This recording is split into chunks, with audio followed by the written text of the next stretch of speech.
দর্শক বন্ধুরা, সবাইকে আলোচিত বিশ্বে স্বাগত জানাচ্ছি।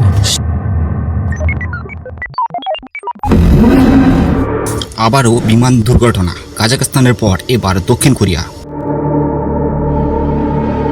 181 জনকে নিয়ে দক্ষিণ কোরিয়ান মুয়ান বিমানবন্দরে ভেঙে পড়েছে বিমান।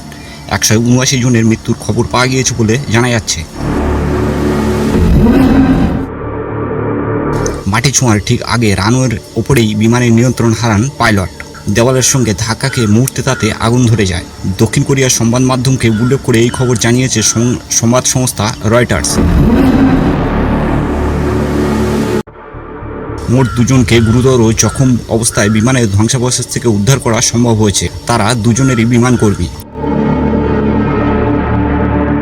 একে দক্ষিণ কোরিয়ার ইতিহাসে অন্যতম ভয়ঙ্কর বিমান দুর্ঘটনা বলা হচ্ছে। সংবাদ সংস্থা এপি জানিয়েছে, দক্ষিণ কোরিয়ায় জেজু এয়ার সংস্থার বিমানটি ব্যাংকক থেকে মুয়ান শহরে আসছিল রবিবার। মুয়ান বিমানবন্দরে অবতরণের সময় দুর্ঘটনা ঘটে।